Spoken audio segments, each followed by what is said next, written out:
नए नए टीआरई में या जॉब में या दरोगा में जो अभी नौकरी पा लिए हैं, तो उनके लिए एक बुलंदी छूने की जो है सो बातें हैं।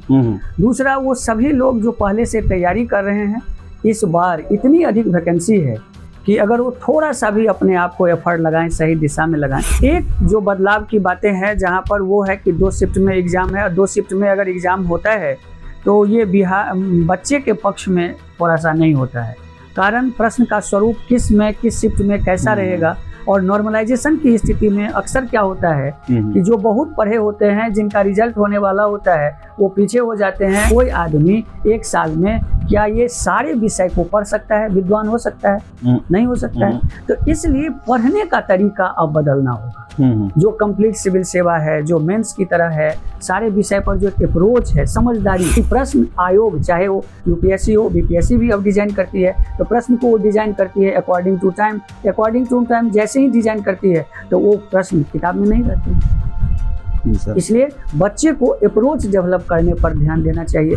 क्वेश्चन के लेवल जो है वो कम्प्लीटली आज 69वीं से थोड़ा सा और बदला रहेगा, और मौलिक जो कंसेप्ट पर आधारित यूपीएससी के आधार पर क्वेश्चन जो है सो एग्जाम में कंसेप्ट पर। सर, यूपीएससी लेवल का क्वेश्चन क्या होता है, इसको एक्सप्लेन करते हैं सर। नमस्कार, आप देख रहे हैं द बिहार टॉप। मैं हूं आदेशपुरी। हमारे साथ हैं श्रेया आईएएस के दुर्गेश सर। इनसे हम बात करेंगे बिहार में सिविल सेवा के क्षेत्र में ऐतिहासिक बहाली आई है। 2027 पदों पर ये बहाली होने वाली है। 13-14 दिसंबर को एग्जाम दिया जाएगा। देखा जाए तो 2 महीने से भी कम समय है, और ऐसे में कैसे तैयारी करना है। बहुत सारे वैसे कैंडिडेट भी हैं जो कि तैयारी छोड़ दिए थे, किसी और जॉब में चले गए थे, लेकिन फिर से वो लौट के आए हैं। इसके साथ साथ बहुत नए कैंडिडेट भी इस साल ऐड होंगे। लगभग 8-10 लाख के आसपास परीक्षार्थी जो हैं वो इस परीक्षा में शामिल होंगे। आयोग का भी बदला हुआ स्वरूप है। इन सभी को लेकर चर्चा करेंगे सर से। सर, सबसे पहले तो सर, इतना बड़ा बहाली, ऐतिहासिक बहाली, सर आप जितने दिनों से पढ़ा रहे हैं, सर इतना बड़ा बहाली आप देखे थे पहले से? सर नहीं, ये सबसे पहले तो टॉप न्यूज़ के और साथ साथ आदेशपुरी को बहुत बहुत शुभकामना है कि ये आप लोगों के लिए हमेशा ही अच्छे न्यूज़ लाते हैं। बीपीएससी के लिए इनको धन्यवाद है। और जहाँ तक बहाली की बात रही, तो बीपीएससी के इतिहास में ये तो बहुत बड़ा वैकेंसी है जी सर। और बिहार के लिए एक युगांतकारी वैकेंसी है। ये इस सेंस में युगांतकारी है कि इसमें 2 लोगों को संभावना है सबसे अधिक। सबसे पहला कि जो लोग अभी नए टीआरई में या जॉब में या दरोगा में जो अभी नौकरी पा लिए हैं, तो उनके लिए एक बुलंदी छूने की जो है सो बातें हैं। दूसरा, वो सभी लोग जो पहले से तैयारी कर रहे हैं, इस बार इतनी अधिक वैकेंसी है कि अगर वो थोड़ा सा भी अपने आप को एफर्ट लगाएं, सही दिशा में लगाएं, तो मुझे लगता है कि मैक्सिमम लोग सफल हो जाएंगे। और एक अभियान जो बिहार सरकार की है कि प्रत्येक घर में एक एसडीएम, जो मेरा भी है, तो मुझे लगता है कि शायद उसी मुहिम के अंतर्गत प्रशासनिक सेवा में इतनी वैकेंसियां हैं, और लेवल 9 लेवल 7 में इतनी वैकेंसी दे करके मुझे लगता है कि ये वैकेंसी कुछ ऐसा ही लगता है जैसे कि ये किसी वनडे की एग्जाम की वैकेंसी हो। जी सर, वनडे की एग्जाम की वैकेंसी हो, लेकिन सर ये एग्जाम तो है सर सिविल सेवा का। बीपीएससी का स्वरूप भी बदला है लगातार। आप देख रहे हैं सर, एक्सपेरिमेंट पर एक्सपेरिमेंट। क्या सर देख रहे हैं सर? सरप्राइजिंग एलिमेंट की बात चल रही है सर। 70वीं में आप क्या देख रहे हैं? कुछ सर बदला रहेगा या जो चला आ रहा है वही रहेगा? देखिए, सबसे पहला चीज जो बदलाव हुआ है निश्चित तौर पर कि बदलाव होगी। बदलाव का 2 आधार बनेगा। पहला आधार बनेगा कि नंबर ऑफ कैंडिडेट इसमें सबसे ज्यादा होंगे। ये ऐतिहासिक होगा। 8 से 10 लाख लोग अगर इस पे फॉर्म भरते हैं, तो इतने बड़े लोगों को 1 शिफ्ट में एग्जाम कराना टेक्निकली थोड़ी सी तकलीफ हो सकती है। सर, छात्र तो तैयार नहीं है। हाँ, यहाँ टेक्निकली ये समस्या है। लेकिन तो एक जो बदलाव की बातें हैं जहाँ पर वो है कि 2 शिफ्ट में एग्जाम है, और 2 शिफ्ट में अगर एग्जाम होता है तो ये बिहार बच्चे के पक्ष में थोड़ा सा नहीं होता है। कारण प्रश्न का स्वरूप किस शिफ्ट में कैसा रहेगा, और नॉर्मलाइजेशन की स्थिति में अक्सर क्या होता है कि जो बहुत पढ़े होते हैं, जिनका रिजल्ट होने वाला होता है, वो पीछे हो जाते हैं, और जो लोग रिजल्ट के पीछे रहते हैं वो आगे हो जाते हैं। तो नॉर्मलाइजेशन की प्रक्रिया सामान्य रूप में इसके लिए अच्छी नहीं होती है, लेकिन फिर भी एक बदलाव दूसरा बदलाव जो है वो है आपको क्वेश्चन के लेवल को लेकर के। क्वेश्चन के लेवल जो है वो कम्प्लीटली आज 69वीं से थोड़ा सा और बदला रहेगा, और मौलिक जो कंसेप्ट पर आधारित यूपीएससी के आधार पर क्वेश्चन जो है सो एग्जाम में कंसेप्ट पर। सर यूपीएससी लेवल का क्वेश्चन क्या होता है, इसको एक्सप्लेन करते हैं सर। बिल्कुल, यूपीएससी लेवल का जो क्वेश्चन होता है, जैसे कि मैं एक छोटा सा एग्जांपल आपको दूं कि एक प्रश्न होता है जो तथ्यपरक होता है, एक प्रश्न होता है जो व्यवहारिक होता है, एक प्रश्न होता है जो व्यवहार और समसामयिक से जुड़ा होता है। तो इस तरह से प्रश्न 3 तरह से डिजाइन होते हैं। जैसे कि मान लीजिए आपने ड्रेस पहना है, ये ड्रेस डिजाइनर ड्रेस है, हम लोग सारे लोग शर्ट पहने हैं लेकिन ये डिजाइन है। तो किसी भी टॉपिक को जब समय के साथ हम डिजाइन करते हैं तो वो हो जाता है आपको डिजाइनर प्रश्न, जो यूपीएससी की पहचान है। 1950 से लेकर अभी तक मौलिक अधिकार से प्रश्न पूछे जा रहे हैं, लेकिन पूछने का तरीका बदलता जा रहा है। बुद्ध का जन्म कहाँ हुआ? लुम्बिनी में हुआ, ये कंप्लीट फैक्ट हो गया। लेकिन बिहार में ही बौद्ध धर्म का उदय क्यों हुआ, ये कंसेप्ट हो गया। ठीक है। 6ठी बीसी के आसपास में बिहार में ढेर सारे संप्रदाय ही डेवलप हुए और इसी क्षेत्र में ही डेवलप किए हुए। तो इस तरह के प्रश्न जब बनते हैं तो ये कंसेप्ट आधारित प्रश्न हो गए, क्योंकि इसका जवाब किसी किताब में नहीं होता है। बिना मतलब अप्रोच का ये प्रश्न हम नहीं उसका उत्तर दे सकते हैं।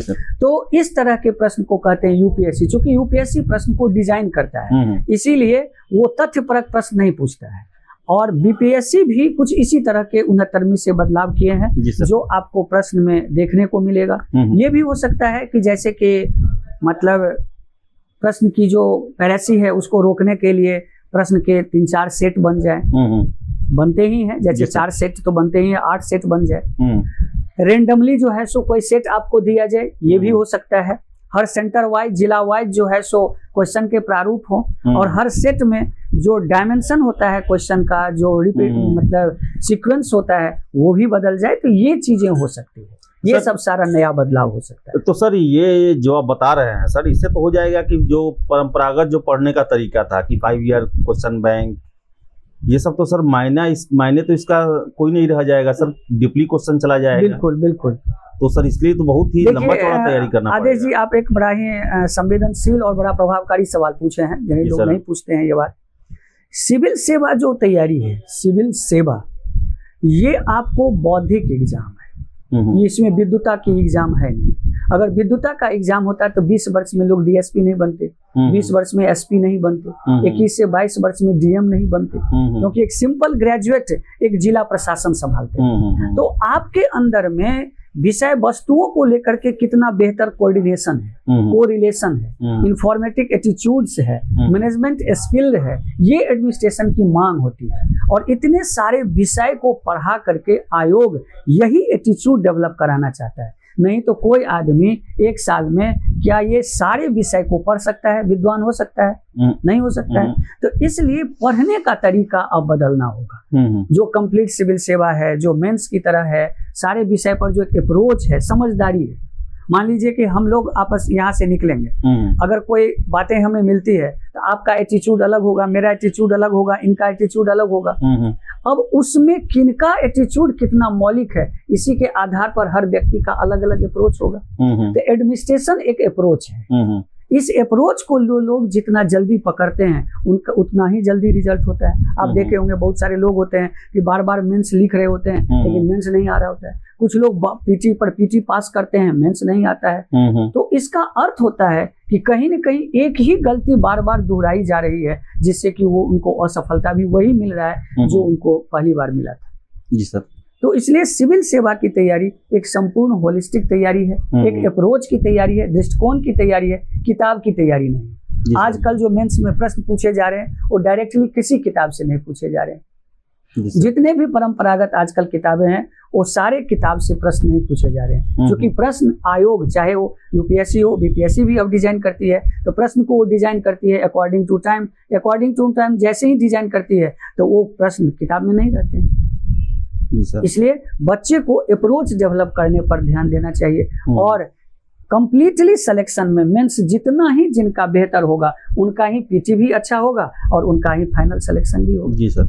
सर लेकिन एक और बात है सर, बहुत सारे ऐसे कैंडिडेट हैं जो कि दिए एग्जाम, 7-8 साल तैयारी किए, नौकरी में चले गए, हमारे पास सैकड़ों फोन ऐसा आया कि फिर से हम आ रहे हैं देने के लिए सर, उनको सर क्या कहिएगा, क्या बदलाव करना जरूरी है, क्योंकि वो एक तरह से अपने आप को असफल मान चुके थे, फिर आ रहे हैं देने के लिए और 2 महीने से भी कम समय बचा है पीटी में सर, किन चीजों पर फोकस करना होगा अभी के समय में सर? अभी जो है सो आपको 50 से 7 दिन 50 दिन लगभग अप्रोक्स समय है।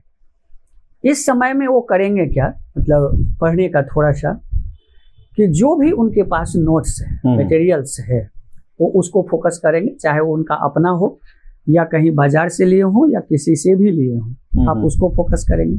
प्रत्येक दिन प्रैक्टिस से प्रश्न को तैयार करेंगे।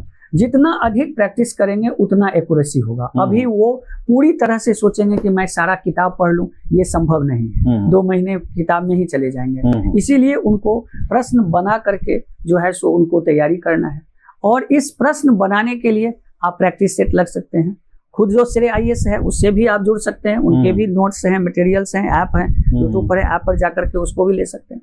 तो आप वहां पर पर डे अपना प्रैक्टिस करें। डेली जो है करंट अफेयर्स पर है, डेली जो है सो 100 क्वेश्चन 50 क्वेश्चन का आप प्रैक्टिस करें और पढ़े हुए चीजों को मैक्सिमम रिवाइज करें, ठीक है। और इससे आपको सफलता हो जाएगी। कारण 20 से 25 हजार अगर रिजल्ट देते हैं और प्रश्न का नेचर अगर 69वीं या उससे थोड़ा बदला हुआ रहता है, तो मेरा मानना है, वैसे पहले कहना ये गलत होगा, ये नहीं कहना चाहिए, लेकिन मेरा मानना है कि 80-85 कट ऑफ जनरल के लिए ही रहेगा। जी सर, 80-85 ही सर? हाँ, 80-85 रहेगा। अच्छा सर, क्योंकि निगेटिव मार्किंग है। जी सर, इसलिए निगेटिव मार्किंग में कट ऑफ कभी भी 145, 140, 100 नहीं जाएगा। जी सर। अब जो सर क्वेश्चन है, उस क्वेश्चन के स्टैंडर्ड को देखते हुए भी लगता है सर कि वो नीचे रहेगा। निश्चित। एक बात आप सीधा समझिए कि यूपीएससी का जब 50% पर कट ऑफ हो सकता है, तो बीपीएससी में क्यों नहीं हो सकता है? और प्रश्न का स्टैंडर्ड अगर बढ़ता है तो केवल पढ़ने का तरीका बदलता है। लोग किताब बदलते हैं, आप किताब मत बदलिए, आप अपने पढ़ने का तरीका बदलिए, आपका रिजल्ट हो जाएगा। जी सर। हमने तो अभी तक यही देखा है, जिन जिन लोगों का रिजल्ट हुआ है, उन लोगों का अगर अप्रोच सही है तो रिजल्ट हुआ है। अप्रोच कहीं ना कहीं अगर चूक है तो किताब पढ़ते रह जाते हैं। जो जितना असफल होते हैं, हमने देखा है, उतनी अधिक किताब खरीदते हैं। और जितना कम और जितना जल्दी अप्रोच समझते हैं, उतनी जल्दी रिजल्ट हो जाती है, किताब कम पढ़ते हैं। सर 50 दिन है, दिवाली छठ भी है, क्या कहेंगे छात्रों को, कैसी रणनीति बनाना है? हम यही कहेंगे कि जब आप सफल हो जाते हैं तो हर दिन होली और हर रात दिवाली होती है। इसीलिए आपने बरसों से छठ और दिवाली मनाते आए हैं। इस बार छठ और दिवाली मानसिक रूप से मनाइए और 70वीं को दिमाग में फोकस करके कंप्लीट तैयारी के लिए पहले पड़ाव में अपनी संपूर्ण ऊर्जा को लगा दीजिए। पीटी आप पास कर लीजिए, मेंस के लिए हम तो हैं ही। जी सर, तो पीटी पास कर लीजिए, मेंस के लिए सर हैं। और आपको बता दें कि 50 दिन से भी कम समय बचा हुआ है और ऐतिहासिक बहाली भी है। 2000 से अधिक 2027 बहाली है। और सबसे बड़ा चीज ये आप ध्यान रखें कि premier post SDM, DSP, CTO, RDO, फिर से RO, ये सब जो सीट हैं यही लगभग 1000 के आसपास पहुंच जा रही है। तो इतना अच्छा मौका जो है वो आपको दोबारा नहीं मिलने वाला है। तो 50 दिन आप किसी तरह फोकस करें, ज़्यादा से ज़्यादा गहराई तक वैसे टॉपिक पढ़ें जो कि जिधर से क्वेश्चन ज़्यादा पूछने की संभावनाएं रहती हैं। गहराई तक पढ़ें, आप कंसंट्रेशन बना के रखें। छठ दिवाली इस बार भूल जाएं। और जो भी अपडेट होगा हम आपको देते रहे हैं और आगे भी सर से हम लोग जुड़ेंगे मेंस के समय में, पीटी एग्जाम से पहले भी, और लास्ट समय में आपको क्या करना चाहिए विस्तार से उस पर भी बात करेंगे। फिलहाल इस वीडियो में इतना ही। सर जुड़े आप, बहुत बहुत धन्यवाद। वीडियो को लाइक शेयर करें। और सर प्रत्येक विषय का मैं एक छोटा सा सभी पाठकों को बताना चाहूंगा, अभ्यर्थियों को, क्योंकि हमारा भी यही प्रयास है और आदेश जी का भी यही प्रयास है और हमारे जैसे सभी लोगों का यही प्रयास होता है कि मैक्सिमम लोग सफल हों, बिहार के हर घर में एक अधिकारी बने। और इसीलिए मैंने एक छोटा सा प्रयास जो यूट्यूब पर भी है, सब पर है, हर विषय में आप कितना पढ़ें उसका टॉपिक विश्लेषण है। आप जो है सो श्रेय IAS के यूट्यूब चैनल पर जाकर के उन सभी चीज़ों का अवलोकन कर सकते हैं, या नहीं तो फिर एक दिन मैं आदेश जी के साथ बैठ करके आपके लिए वो सारा फॉर्मेट नहीं होगा तो मैं आपको दूंगा, इन्हीं के PDF पर दूंगा, जो आपको शेयर करेंगे और आप उसका लाभ लीजिए।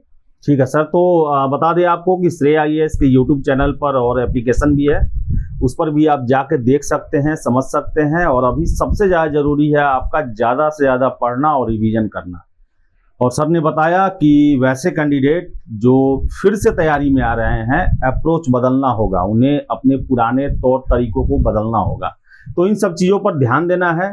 हमारी शुभकामनाएं हैं आपके साथ। फिलहाल इस वीडियो में इतना ही। वीडियो पसंद आए लाइक शेयर करें, हमारे चैनल द बिहार टॉप को सब्सक्राइब जरूर कर लें। धन्यवाद।